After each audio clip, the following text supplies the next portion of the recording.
Playbook by CEO East Africa Magazine in association with FCCA Uganda and Deloitte. Hello, good people. My name is Cham Detera. I'm the host of the CFO Playbook, a production of the CEO East Africa Magazine, where we get to discuss the journey to financial leadership in Uganda by digging through the minds of the finance leaders, and that's usually the CFOs.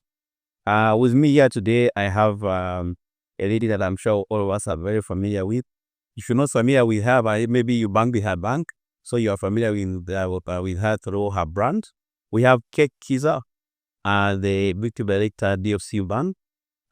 She takes two roles, Executive Director and CFO. And maybe before we get started, with all these no jobs in town, maybe you should be sharing one role. How do you find balance in the two roles, especially knowing that you grow from CFO then to become ED? Thank you, Cham. The two roles are kind of not separated. So the CFO role is originally it used to be the original CFO role, the accountant, sometimes called chief accountant. But because of the visibility, the amount of visibility and the amount of data that is visible to the CFO, they are at the backbone of the business. So combining CFO and ED is almost unnatural because you see what the numbers are saying, you see the data that is available and where that's taking you. So at the center of being the ED who is the co-driver and supports the MD in delivering the results is actually unnatural. Okay, yeah, interesting. And you forgive me for just taking you straight to the deep end, but I had to ask this question because it was, I had to get some bit of insights. Now we can go back to where this should have started from.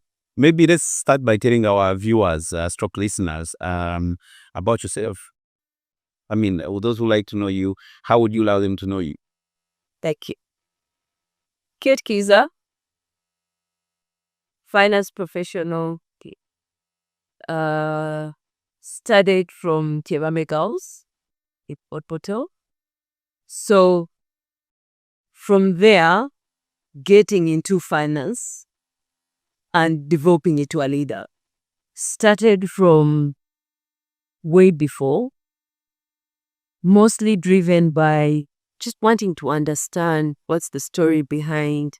You report the results, but what's the story behind the results? So I like to say I would love to be known as the person who puts words to numbers. Okay. Yes. Words to numbers. That's an interesting perspective. We'll get to that a bit later. And let's discuss about how you came to join finance. Because I know by the time most of us were growing up and having seen the experience you have, I can easily tell that we grew up just around the same time. Those days, finance as a profession, you didn't say it in terms of what our parents were telling us to be, like what they wanted us to be. How did you find yourself here? So it starts with following what you like. At some point, if your job is something that you don't like, then you'll struggle to do it. But if you like something, you grow into it, you expose yourself, take some risks in terms of the roles that you do, you will be able to grow to a proper finance leader. Yes. Or would you say there are people, maybe mentors, people you used to look up to who inspired you? Or I know some people often themselves in the careers they are in because of the challenges they are facing at the time. Some people were maybe inspired by their parents. Were you inspired by anybody? Interesting. Very many is people who have inspired me along the journey. I'll start with growing up.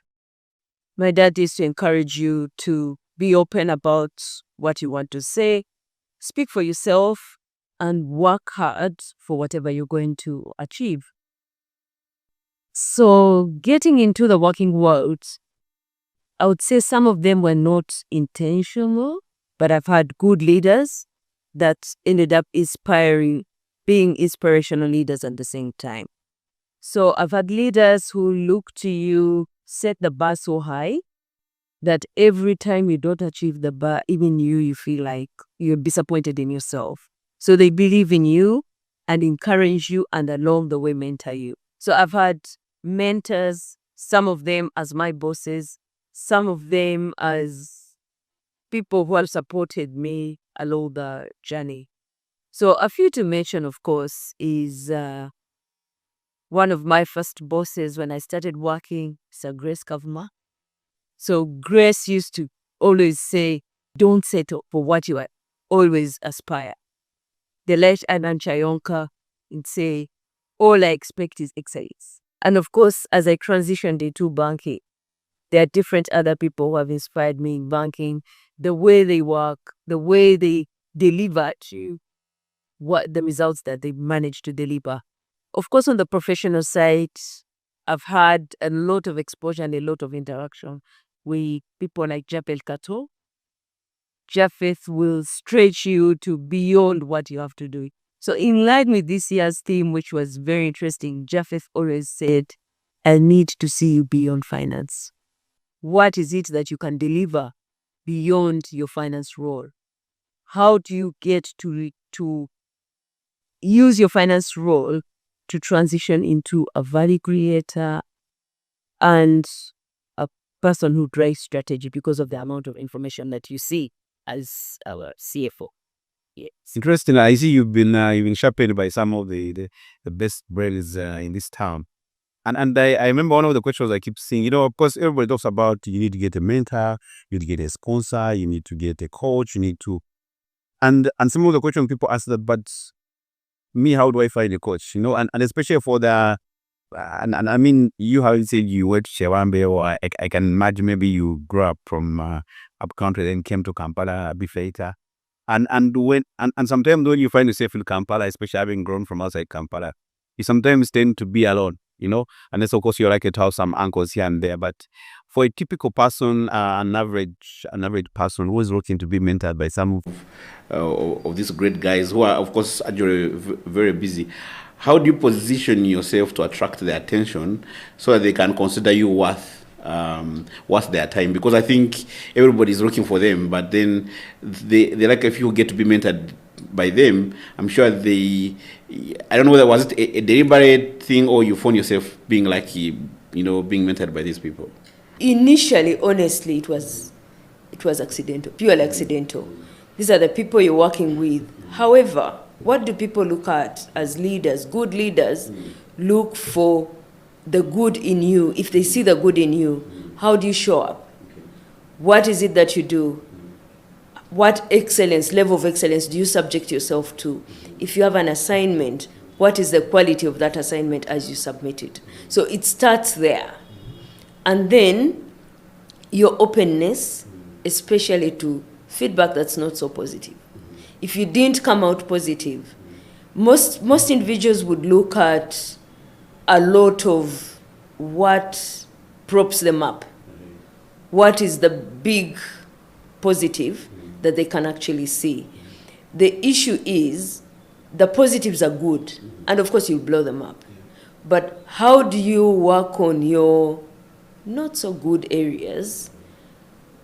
How do you work on your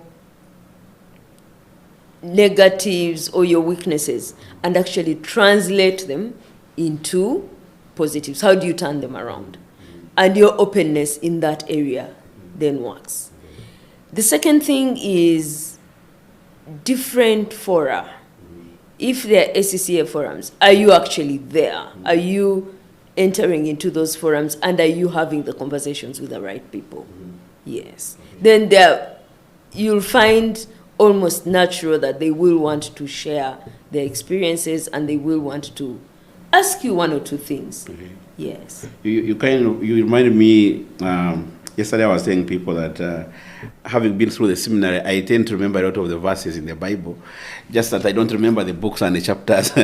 But there's this particular part about where Jesus says that you cannot light your lantern and then cover it with a basket. So you're basically saying that you need to put yourself out there where people can find you, and otherwise if you remain hidden, then people won't find you. Okay, interesting. Any particular piece of advice that you could remember that maybe has been passed on by some of these mentors that still is relevant up to today? Allow yourself to fail. Number two, strength is not demonstrated in never failing, but in how you raise every time you fail.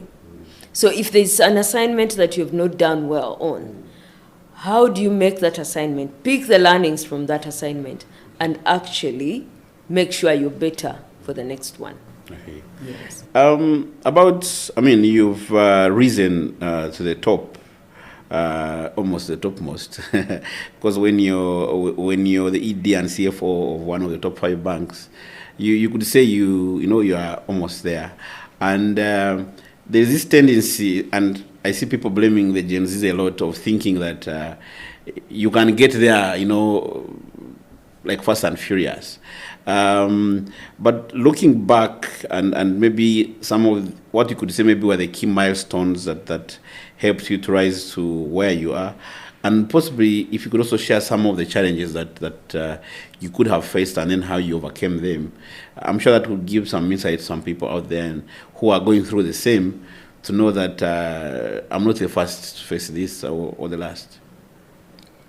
My first is, as a finance person, you must be prepared not to be a darling for everyone. You must be able to speak the truth, even when that truth is not very welcome, especially to the other parties. So, one is speaking the truth, being really candid about the feedback. 2, having the evidence that backs up whatever you're saying. Always seek out the evidence to actually present it with facts. 3, look at the solutions as well. Don't present the problem and walk away. Yeah, Cham, this is what is wrong. So what? So always strive to answer the so what, so that as you present the problem, you also have either questions, because you may not have all the answers, but you have the questions and cause the debate. Make sure you have your team empowered to be able to discuss, because your teams have a lot more knowledge in that small area which they work on. Yes. And lastly, for finance, integrity is the foundation. The first brick that you put on the foundation is actually integrity. How do you remain the integrity person within the room who will actually have the tough conversations, but respectfully have the tough conversations? Thank you. And speaking of integrity, and I'm sharing my thoughts, I don't know what you think, but I think Uganda, we are, our integrity levels, they seem to keep on getting worse every other, There's new levels of disintegrity, if there's any word like that.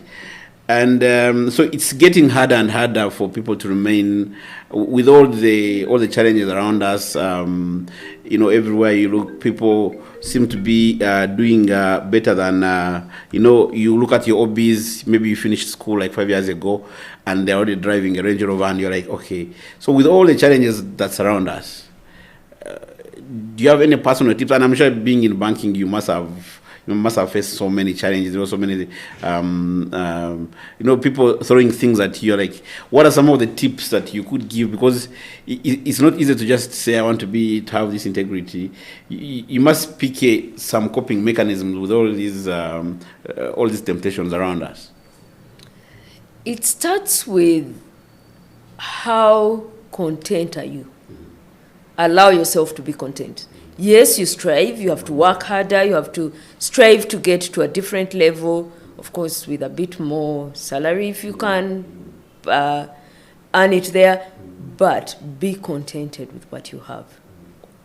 So it starts with, oh, Cham is driving a better car, I need to drive that car. There's always a better thing the other side. The grass is always greener on in a different paddock. But if you have yours, how do you nurture yours to actually grow to be even better than the grass in the other paddock? So it's about contentment. That's the one thing that I find we lack. I want to be like so-and-so, I want to be, but I actually have no idea what journey did Cham have through that brought him that Range Rover. So I'm a very simple person. I live my simple life, and probably, Yes, growing up in the village, there are many things that don't attract you much. Yeah. Yes. Sometimes people wonder, actually, before I even talk about other people, myself, I look at myself and the kind of things I do, and sometimes I find it hard to organize myself, and I'm random, I'm all over. And maybe, I'm sure there are people who would benefit from tips on, I'm sure, running such a huge organization and all the different roles in there. To get an idea of how is your day like, how is your week structured, how do you structure yourself to make sure that you get things done and still play other roles that you have to play in life outside work? Do you have any particular like tips you follow, any structure, or you let your day flow? It's important to plan your day. Although some days I can have my to-do list for the day and the day ends and I haven't touched it. But like I mentioned, that's a day I say, okay, this is how it has gone. How do I collect myself back and launch into another day? What are the critical things?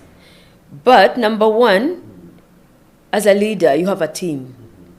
Work with the team, empower the team, and make sure you have people who deliver in your name and you're able to just have a review and you move on.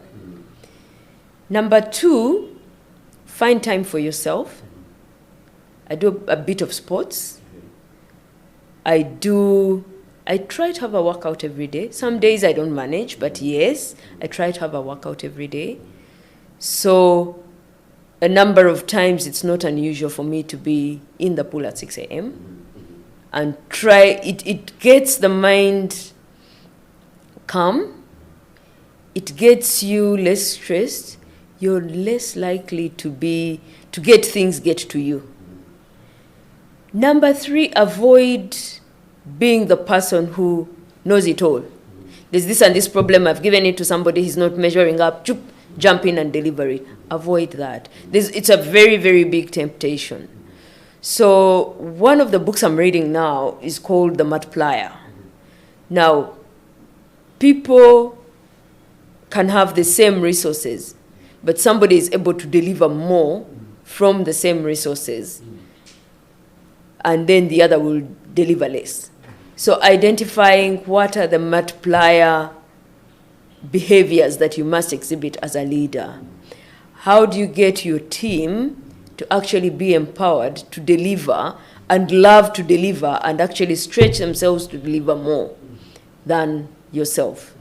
Also, beware, same book talks about the diminishers and the accidental diminishers. I think for me that was the biggest one, the accidental diminisher.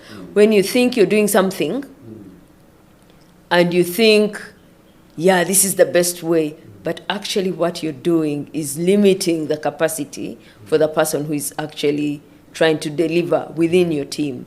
So how do you empower your team? How do you have conversations that build their confidence so that they're able to deliver on your behalf? So in terms of, and again, this is more of, I speak from my personal struggles. Like, how do you give the team, and like, how do you give them that comfort to know that they can represent you, even when they make a mistake in the act of representing you, they won't take the hit, especially if they did it unintentionally. And I know it's not a 1-day thing or 2-day thing, and sometimes you have to exhibit higher levels of patience. What are some of the tips you can share in terms of getting to give your team that comfort that they can actually do things even when you're not around? One, it's true, it's a journey. It's a journey, and even as a leader, it's also a journey for you to learn to do that with the team. So when I talk about the mentors that I've had, or some of the bosses that I've had, give you the space. So number one, give your team the space.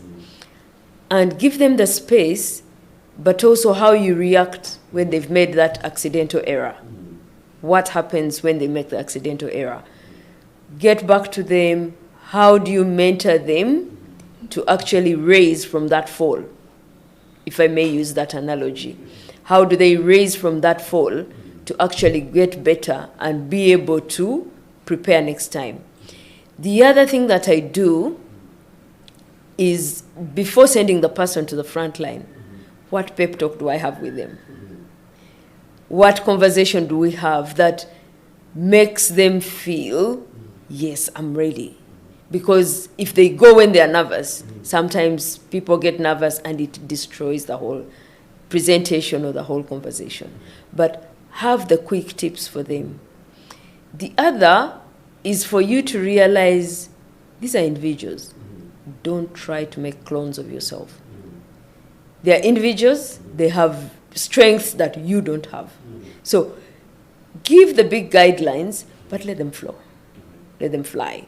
And allow them some mistakes. Of course, some mistakes, especially on the finance side, can be really deep and really big. But start small.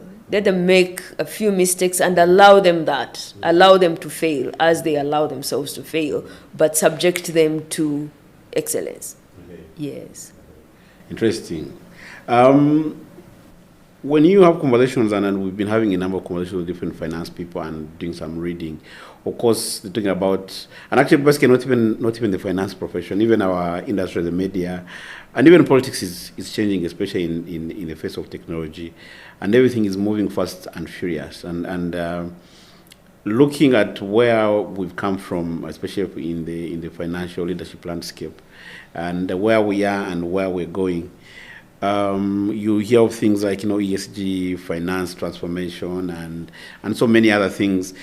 Looking at where you are, what are some of the key trends that stand out for you, or the kind of things that you say, I have prioritized and I must keep an eye on if I am going to excel and make my people and the organizations that I work with excel? The first is your mindset. You have to work on your mindset as a person.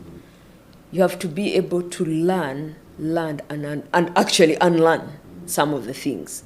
So how do you allow yourself to learn in order to transform? How do you keep abreast with the latest that's happening in that profession? What do you use your data for? What does the data tell you? Like I mentioned, these are numbers, but numbers don't make sense until there's a story to the numbers. How do you actually connect the dots for the numbers to actually tell a story? Yes. So if you're working with the team, encourage them to read, encourage them to transform, encourage them to research. And one of the techniques that I use and I've benefited quite a bit from is asking questions. What do you think about this? Different perspective that triggers somebody to actually go and research a bit more. Yes. Okay. And of course, there's the talk of technology and how it's changing the world and everything. I don't know, from the banking perspective, what are some of the things that you see that are changing fast that especially people, employees, owners of banks, executives in banks, even as the customers, when you look at the numbers, what are some of the things that are standing out that we need to be mindful of? Interesting. One is that there's a lot of, I can do it myself. I'm actually not as dumb. So can you enable me to do it myself? So there's a lot of demand from the customers' needs now that need to be, I want to do it for myself. I don't need to speak to anyone. But also empowered, for people to feel empowered. I want to do this and I can do it without having to go through the jam to drive to your branch, for example. That's one of them. So how do you transform with the needs of the customers? As a bank, as DFCU, what we are looking at is what are the things we are going to do to remain relevant to the customer's needs, which are growing? Are we in touch with this customer to actually understand the needs and grow with those needs and solution for those needs? Gone are the days when the bank is just open your doors and people will fly in. People will come in, people will queue up. People no longer want the queues. People want a bit of financial planning. So what is that value that we bring as an institution to you and to your life, that we are having a banking experience rather than banking as a service. Yes. Interesting. And I know that, of course, as one of the top leaders of DFCU Bank, over the last 1 year also, you guys have been on a transformation journey, and I've been following it, of course, as a journalist, but also I'm a client of the bank. And every time you go to different banks, you see some changes. Most recently, I went to one of the branches in Aria, and I walked straight to the counter, and somebody came out to me, no, sir, we have a queue management system, so you need first to go back and get your number. And then when I turned, I looked at everybody was looking at me. These are you, who do you think you are? So how is that transformation journey coming along? It's interesting, and very glad that you compliment and you feel as a customer that the transformation journey is on. So DFCU has been on a transformation journey. Right from last year, how do we learn to solution for our customers? How do we walk the journey with the customers? How do we collect the data that is going to give us the insights on what the customer needs are, and how do we make it very convenient to the customer to serve this customer? Yes, and that's the only way we will grow. So using technology, how do we harness the technology to actually deliver? You said you went through a queue management system. One of the things that you had to say is, what are you going to do? So the next thing is to analyze that data to say, this is what you're going to do. Can we enable you to do it without having to come to the bank? Of course, we remain there. We can't remove the personal touch side, but we leave it to the conversations of the personal touch. But the mundane things, just do them. Okay. Yes. And there's this other very touchy subject around, rising through leadership, especially for the girl child. Would you say in your journey, did you face any challenges? And this is about you, but also from the other conversations you have with other leaders in finance, and of course in the general leadership world. Are there challenges or maybe good things that happened to you that you thought that were you not, maybe if you are not female, they could have turned out differently?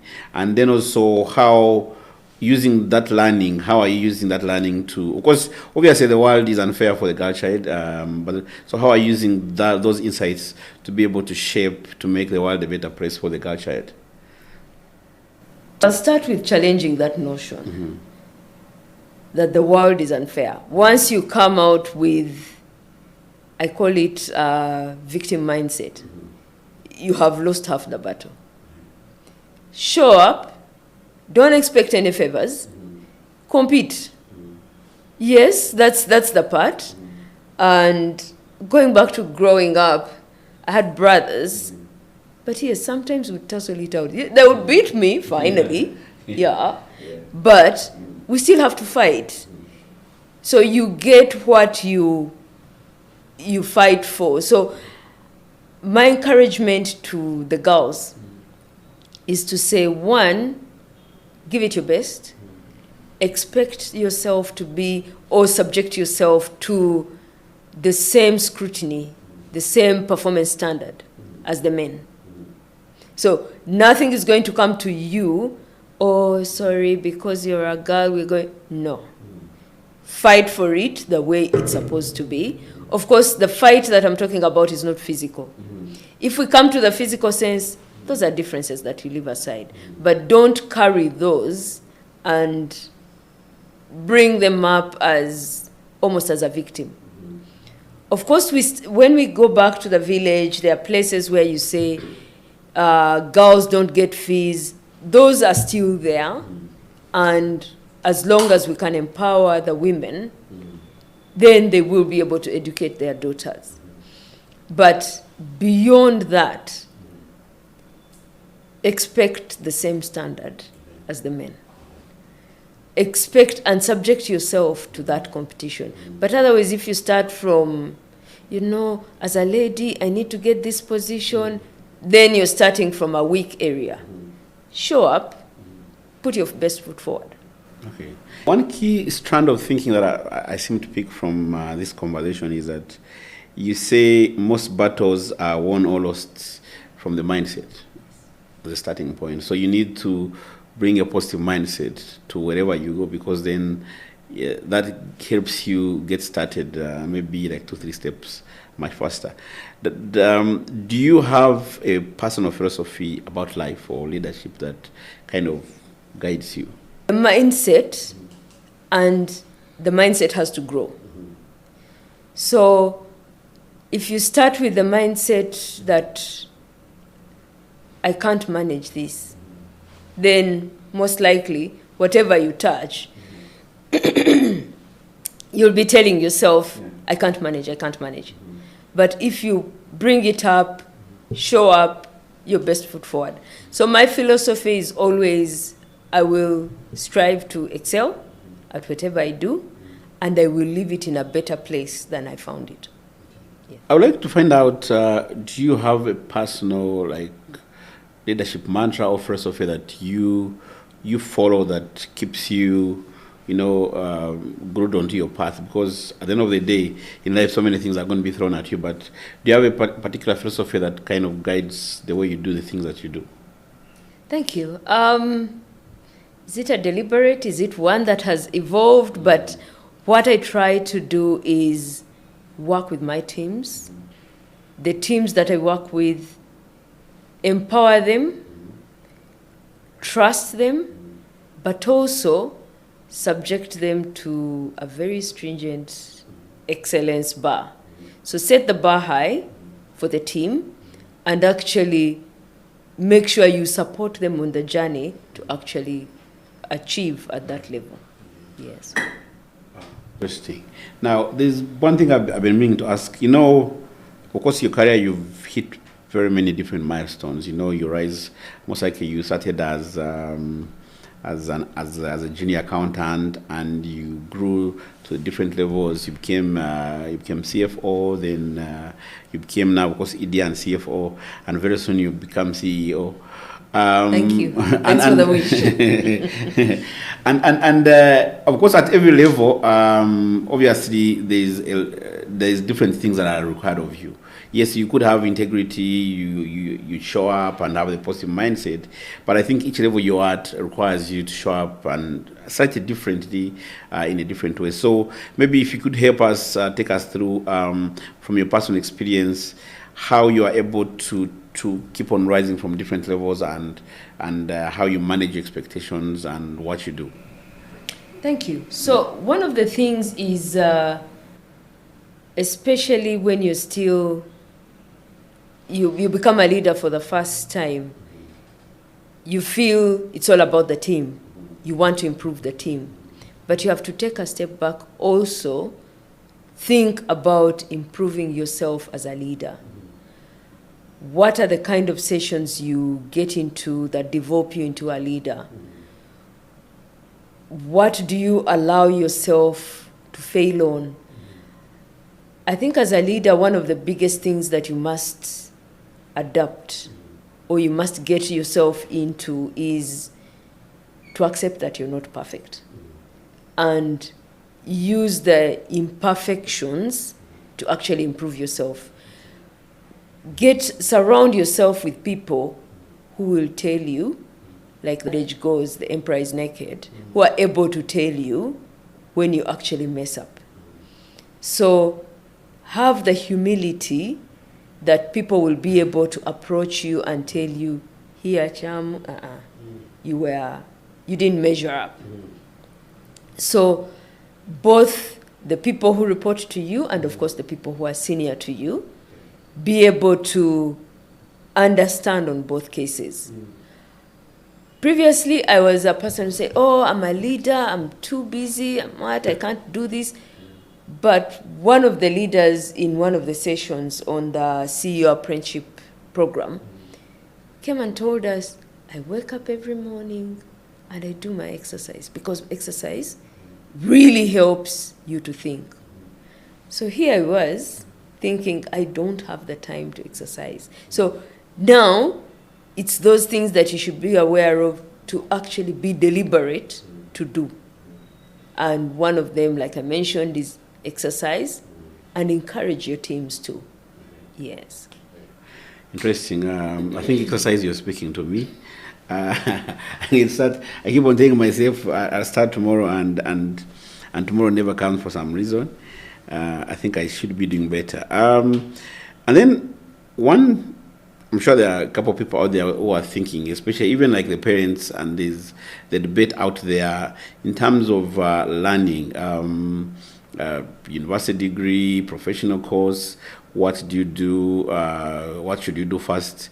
I recently interviewed a CFO who just didn't go to university. She decided to go the FCCA direction. I think she did an intermediate course, then went on and she has her own experiences. So what are the different advantages of, the university degree, FCCA? How important is, FCCA to the life of a finance professional?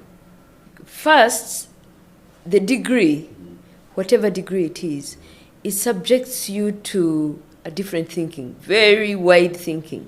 There are things that we did that I thought, those are things I really wasted my time on in school. But once in a while in your professional life, you realize that was coming through. Probably that was training you to think a bit better, to have an open mindset, which is very, very important. But beyond the degree, the world is getting more and more competitive. How do you cement yourself in the profession as a professional? So FCCA starts to ground you on that side, starts to build on what the degree brought in, or whatever other course you've done, to actually raise the bar for you. Then, as part of being an FCCA member, or now a fellow that I've been for a number of years, you have continuous professional development. You actually have to put in the hours. That speaks to being deliberate about continuous learning. If you stop learning, that's the day you die. So you need to get yourself certified. I like using the other products where people put UNBS certified. So FCCA is one of your UNBSs in the profession that says this person is an accountant. That's a stamp of quality. Yes. That's great. So let's talk about, you recently won a CFO of the Year award, and I was there to witness you. And maybe let's speak about, for starters, what does the award mean to you, or why should anyone want, especially if you want to grow yourself in finance leadership, why would you want to participate and win such accolades? I like giving credit where it's due. Participating in this award, I think, was not a top of mind for me. A number of people from my team nominated me, from the team that I work with at the bank, because the nominations are sent out. And they wrote interesting things. So the first thing that was very humbling is that you have your team members, you have your peers actually nominating you. That was priceless for me. And truthfully, even if I had not gone on to win, I still felt it gave me a lot of pride, but it also told me there's a lot that I need to do not to let everybody down. Yeah. Getting from there, the award and the process itself, it subjects you to questioning, almost like saying, but Cham, I know you're a journalist, but how good are you? I mean, it almost questions what you know, but how do you bring that out? So if you're looking to grow your profession, grow yourself, yes, this is one of the awards that you'll have that is very, very good to participate in. Similar to, for example, the ICPAU and all, it's that subject, the quality side that it brings through.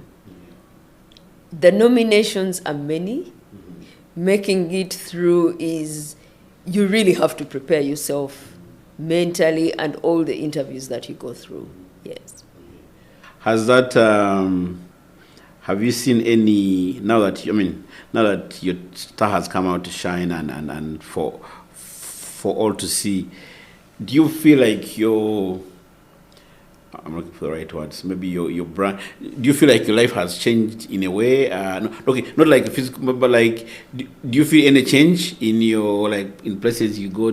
Have you felt any positive addition to your, other than the brand recognition and that acknowledgement by your team, and away from the event itself, after that, how has your life changed?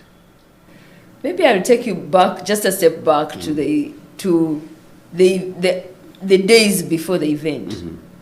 First of all, going through the interview or facing the panel, I won't call it an interview, but it felt like an interview.